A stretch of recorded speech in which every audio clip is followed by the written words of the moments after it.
All right, nerds. We are back for another reaction video. This time we're talking about the new Whitechapel that literally, as I'm sitting here, probably earlier in the day, kind of just dropped. Let's see. There are 3 days. I apologize. 3 days ago it dropped. But either way, it's new Whitechapel, and I'm here for it. I don't care what you say. I think Whitechapel is one of the greatest in the deathcore scene right now. They're one of the oldest in the scene as well, so that kind of has something to say. But here we are once again, Generally Nerdy reaction video. Thank you very much, nerds, for joining me. This is normally where we would have an intro, but I don't have an intro anymore for this show. I haven't had one for a long time, apparently, but we're going to talk about some stuff. First and foremost, this is a reaction video. This is not a watch along. We are not going to just watch the video. If you want to just watch the video, then go just watch the video. We are going to be stopping this and talking about certain performance elements, like how they made things happen in the video, if we get to something interesting there, or in the actual tune, which, you know, I don't have my instrument right now, so we probably won't be breaking down as much of the music theory here as we normally do, but either way, we're going to be stopping about it, or we're going to be stopping and talking about it, and we're going to be talking over it, and we're going to be rewinding things, and so on and so forth. So if you don't like reaction videos that, you know, react to the content, then thanks for coming. We'll see you next time. And then the other part of this introduction that I need to get out of the way is, who the hell am I? What does my opinion matter? Well, I'm a giant nerd who loves heavy music. And I have been doing music to some degree since I was a very small child. So pretty dang close to 40 years. As far as professionally goes, I have done professional music for, about 30 years. That would mean I was 10, but you know what I'm saying. I was in high school when I first started getting paid to perform my music. So technically speaking, that's what makes you a professional, but I've made quite a bit more money since high school. Also, I have been doing production. I am a producer. I've been recording bands, and they have been giving me money for the job for about 12 to 15 years at this point. So performing about 20 years is probably more accurate. 20, 22, 25, whatever years I've been performing music professionally. I've been recording music for a little over a decade professionally. I've been making videos for a little over a decade professionally as well. So I know what's going on. I've been behind the curtain, and I'm here to educate and elevate you as a payoff for that, or something along those lines, because words are fun.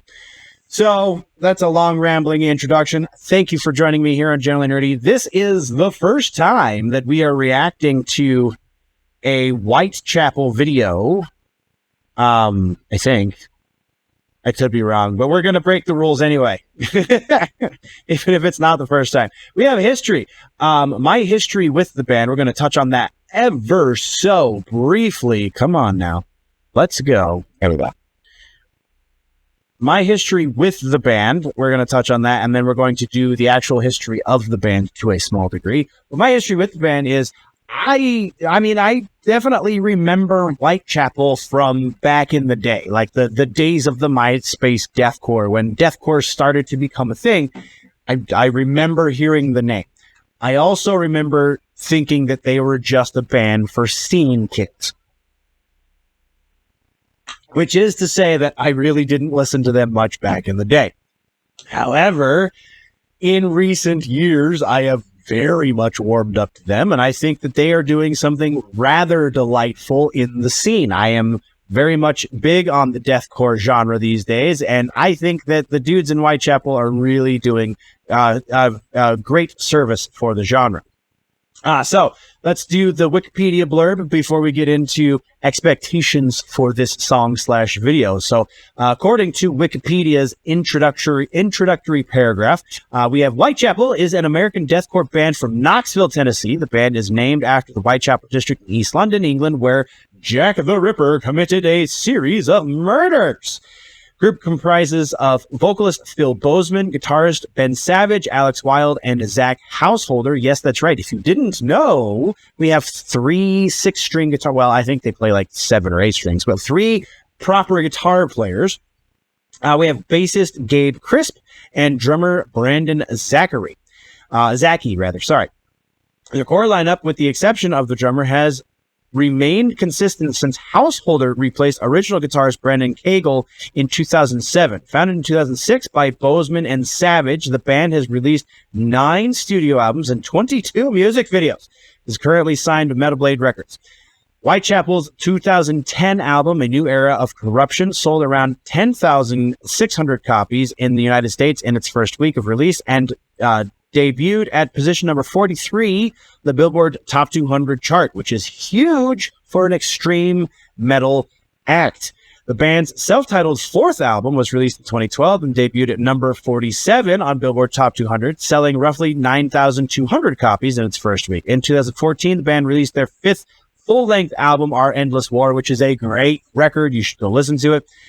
Generally positive reviews. The album sold roughly 16,000 copies in its first week and debuted at number 10 on the Billboard 200. They released their 6th full-length album, Mark at the Blade, in 2016. Greater critical acclaim, selling roughly 8,000 copies in the first week of its release. In 2019, Whitechapel released their 7th album, The Valley, which also is a great record. Go check that out. Which debuted at number 143 of the Billboard Top 200, which is not great. Also to critical acclaim. Their newest album, Hymns in Dissonance, was released on March 7th, 2025. And from what I've heard of it so far, which I haven't heard much of it, but I have heard some, also great. They're just really hitting their stride right now. And I can get behind that. All right, so we've done the things, we've done the stuff. Let's talk about what exactly do we expect from this? If we're going off of the previous, 2 singles that they've released from this record, we expect chaos. We expect this to be very, very, very, very heavy. But we also expect young Mr. Phil Bozeman to do some really great things vocally. He has been stretching those legs a lot recently in that he's doing other things aside from harsh vocals, which is why a large portion of the community has kind of turned their back on modern Whitechapel, because Phil is doing things with those vocals that people don't think you should do with deathcore, i.e. melody. He's actually singing. I'm singing and I'm in an office and whatever. So I expect at least a little bit of that. But I really, the last 2 records, The Valley and I can't remember the one right before it. We just read it and my brain's blanking. Either way, the last 2 records, the production keeps getting better and better. So I expect, and honestly, again, from what we've heard so far from this record, that tracks. So I expect the production on this to be top notch as far as deathcore production goes. I also expect I'm gonna gamble with this one. I expect that this mix is going to be as such that we do get a little bit of active bass in the mix as far as listening goes. I think there's still going to be a heavy dose of rock bass syndrome as far as the performance of the bass goes, but I think we're going to see a good amount of bass in the mix. All of that being said, I think that's what we got for expectations. So let's move on over to the actual reaction portion. That's from the album cover. Anyway, let's do the thing. Here we go. Oh, whoops, I'm in the wrong window. There we go. Oh, that's cool.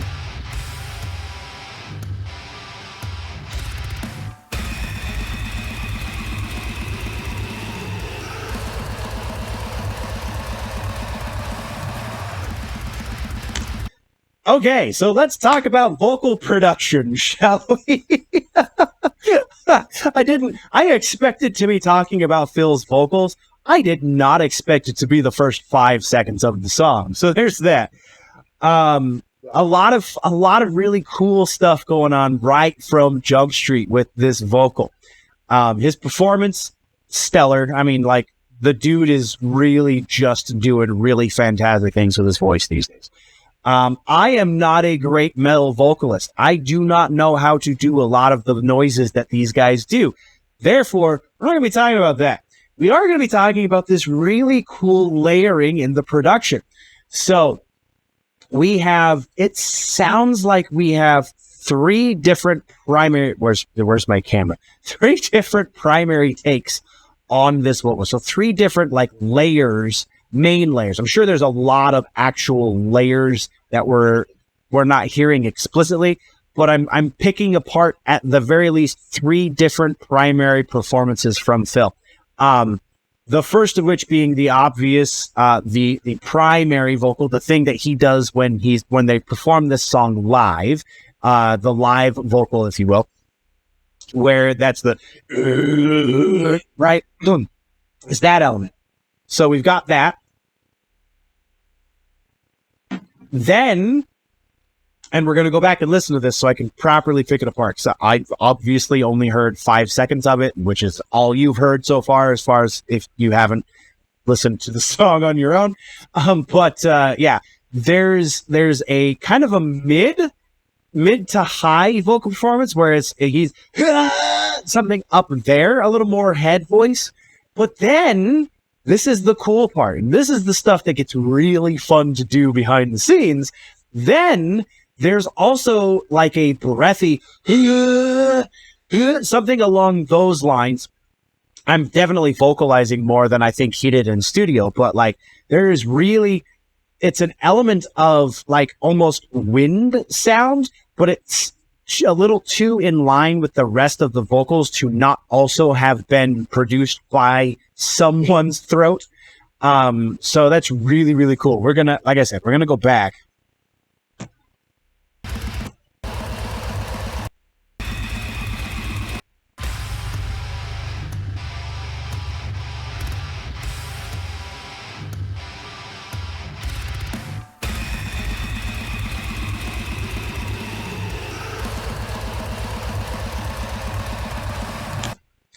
Yeah. All right. So I was almost right with my initial intention. Like there's the performed vocal. There's the thing that he does when he's on stage, right? So the live vocal, I guess, is what we decided we're calling that. So there's the live vocal. That's the primary sound of what you're hearing. Then, and this one changes because you can hear and then he does the second breath, if you will. So again, not a great vocalist. I understand that. You leave the comment in the bottom, you're just gonna look like an asshole. All right, so it's not as high. It is definitely a different performance, a different vocal performance. He's not just doing gutturals on all three of these, but it's a little bit more of a mesh of the breathy kind of wind sound and that kind of mid-tone. And then it sounds like he is doing a proper higher screech that's very much buried in the back of the mix. We're going to go back again and listen again. Also, let's appreciate those dissonant notes in that chord right there, because that sounds like we're hitting like a 9 in there, a 9 and maybe an 11 even, like just really extended chords, which with this much distortion is really interesting to try and mix in order to make it clear. I mean, it might just be the 9. I might be making up that 11 thing, but it sounds very much like there is a 9 in there. Possibly I'm hearing the flatted fifth, but I really feel like that's a 9.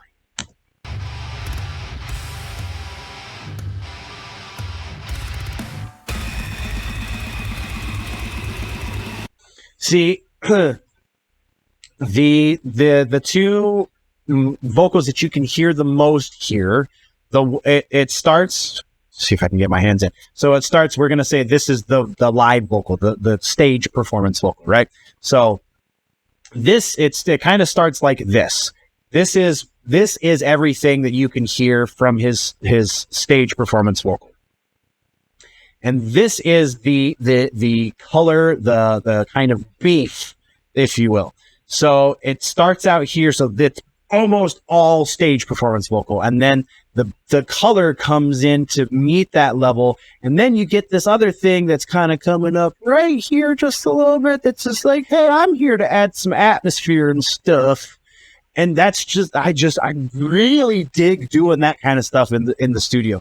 Like, it seems when you are doing these things, when you're actively in the studio, it feels so silly to do this. It's like, is this really going to pay off? Is this really? And then you hear it in the mix and go, oh yeah, that's amazing. That's so cool. I love doing stuff like this. Anyway, we've spent way too much time on the intro to this. Let's just keep moving, shall we?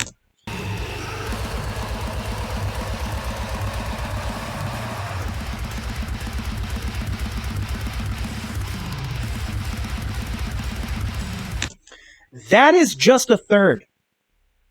That is just, I mean, it could be a sixth, actually, because the third and the sixth, when you have this much distortion, it's really hard to pick them apart. But either way, that, I'm pretty sure, is just the third. That dissonance is because of the distortion. With that much distortion, it doesn't take much to make an ugly chord. An aesthetically ugly chord, because it sounds great in context, but if you were just playing that by itself, it would sound pretty weird. So yeah, anyway, continuing on.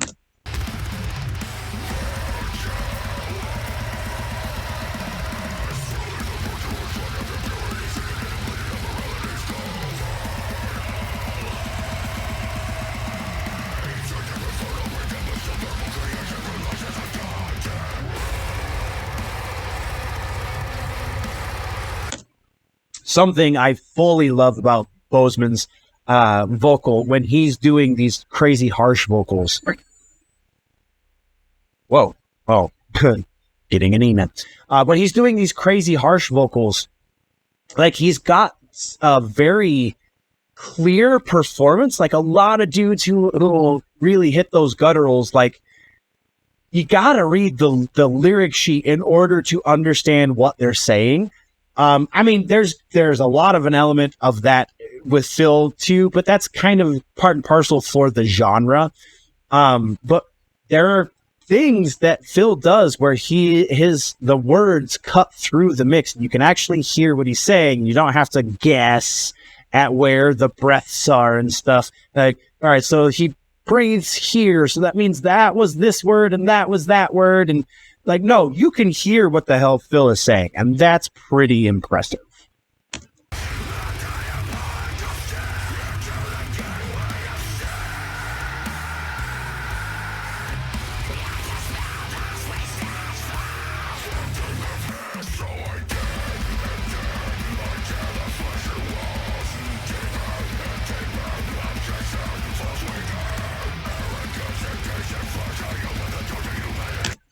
One of the cool things when you have three guitar players is you can build chords between I mean, even with two guitar players, you can do this.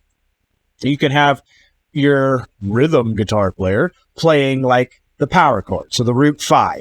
And then you can have the other guitar player doing something more akin to like the 3 and the 7, because that's approximately the same distance. So that makes for a very colorful chord, and played in concert together, like, that adds a whole lot of tension and a lot of really fun things to do. But we have 3 guitar players here, so that really gives us the ability to stretch those legs even further if we want. Or, and this is something I think they do a lot of, but the other option here is you have 2 guitars playing that power chord, that root 5, and then you have the one guitar adding the color, and it makes for a much stronger, beefier bottom end, which I love, which so far I was definitely wrong with my expectation for the mix as far as bass goes, but I don't know, I'll allow it. It's pretty amazing either way. But that definitely feels like what they're doing here, and the little bit that I've paid attention to them on that kind of level seems like they do that quite a bit, in that like, the bottom end is always super solid on the guitars. Not that they've ever really like emphasized the bass, but like, just general bottom end is really solid and crunchy. And being as they have 3 guitar players, like, kind of makes sense that would be the way they did it. Anyway, continuing on.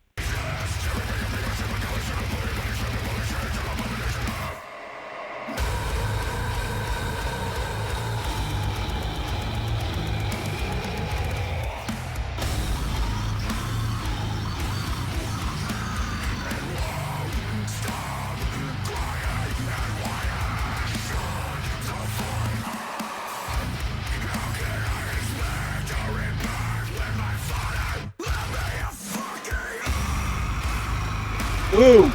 Ooh.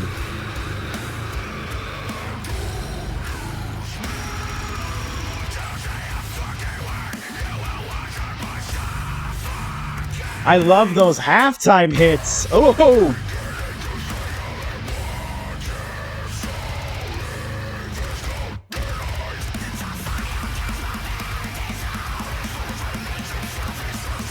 And then we got the 2-step.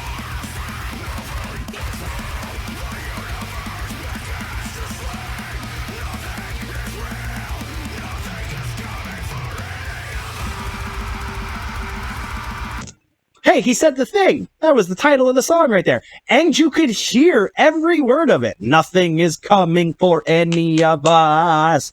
He's such a master of his instrument. It's so awesome.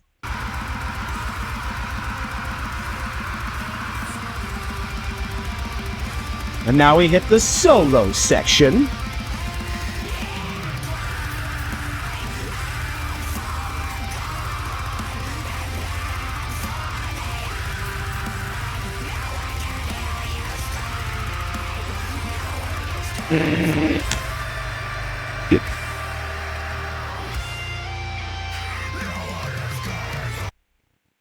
This almost sounds like underneath the, and maybe this is the way all the way through the mix and I'm only just now hearing it, but it sounds like one of those guitars has significantly less distortion on it. Like, it's still definitely overdriven to a certain degree, but it sounds like there is a cleaner tone. Obviously, the lead is a little bit of a cleaner tone. That's why we can hear it over the distortion and the crunch of the other guitars.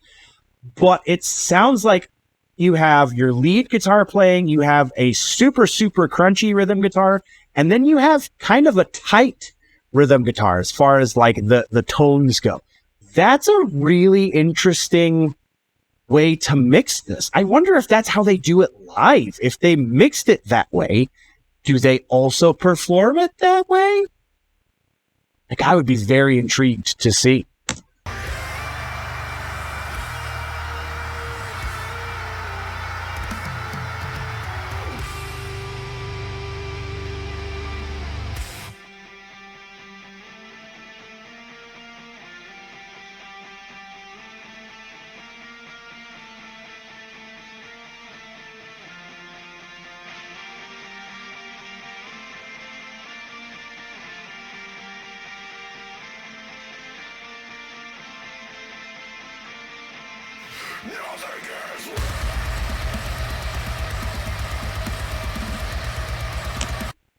There we get a little bit of the bass that I was hoping for.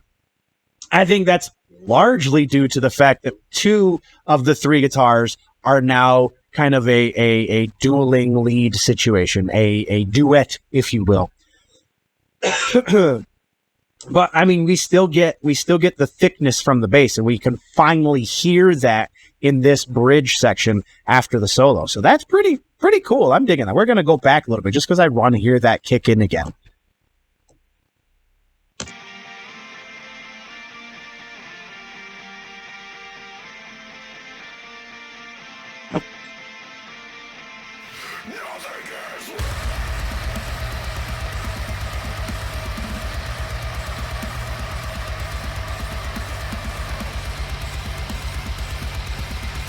Ooh.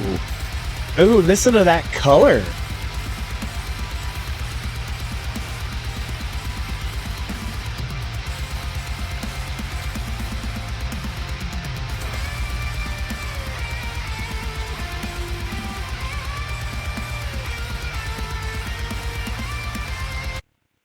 And then the other fun thing that you can do with 3 guitars is have 3 very different guitar. Like they're not synced up. We have a lead going. We have a rhythm, I guess, sitting on the bottom. But then we have that color in the middle as far as like the sonics go, right? You have the bottom end is going to be the primary rhythm guitar player, and the top end is going to be the lead player. But then we have this sonic area in the middle where you got to do something because you have 3 guitar players. It might as well be guitar. And it seems that up until this section of the song, like the sonic middle of, as far as the guitars are concerned, was kind of just mirroring what the bottom end guitar was doing. And now we have 3 distinct guitar parts. And I just really love layering, I guess, because that sounds so cool to my ears.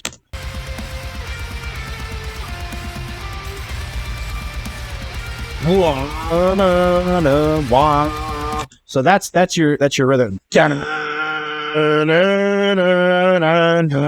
And then the middle area is like that part, and then you have the solo going over the top of it. That's so huge. And God, I want to see these guys live.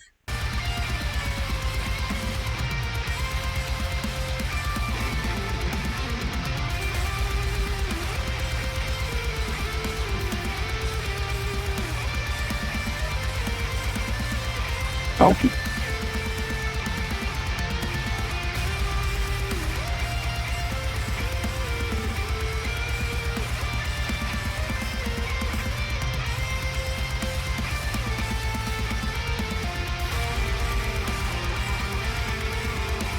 And we have another duet going on.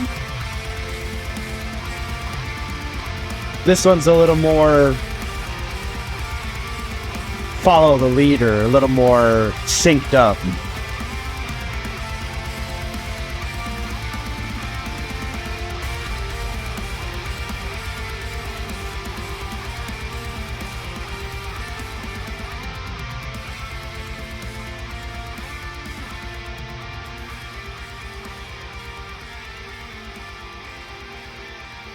We still got time on this. What's going on?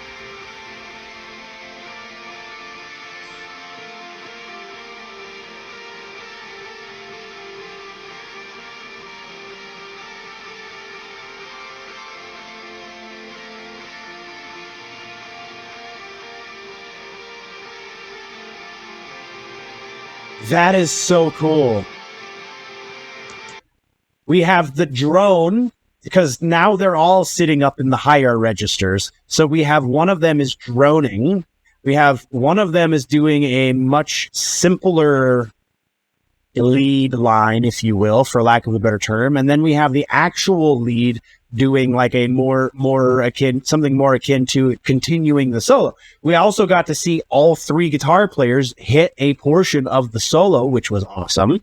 And just all of this layering and going around, and I'm just digging it.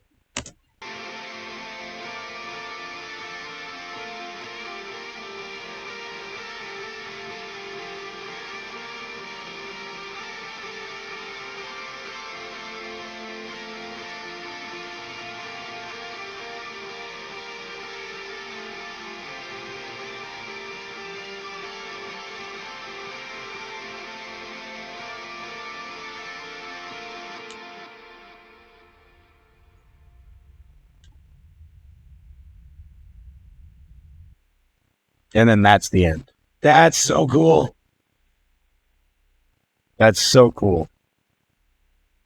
All right, let's get back here to the fancy cam. And then we're going to talk about our final verdict. I think this is just stuff for heavy music enthusiasts. This is not explicitly for deathcore fans. Obviously, it is deathcore, so like I'm not making 2 bones about that.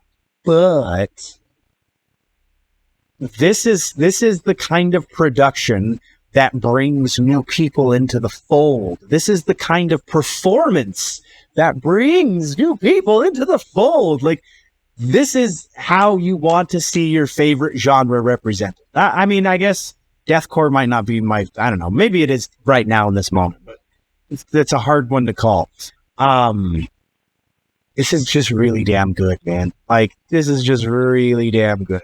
So, would I say listen to this? Yeah, if you're looking to dip your toes into what this deathcore stuff is, I would say that this new Whitechapel record is a great place to start, because it is just high performance all around. This is definitely something that I'm going to tell people about. If you like heavy music, you should be listening to Whitechapel. So, that being said, nerds, that's where we're ending this reaction video. Thank you very much for joining me. Hopefully I can pull my head from out of my rectum and we can get other things going on this channel with more regularity, more akin to, you know, the stuff that started this channel. But either way, I appreciate your praises, nerds. Thank you for joining me. We will also be starting our sponsored stuff once again, hopefully soon. Because it would be nice to start moving products so I can, you know, make a couple of bucks and put a little bit more time and effort into this stuff. Anyway, appreciate you, nerds. Thank you for joining me. We'll see you in the next one. Before we go, always remember that if it is generally nerdy, probably here.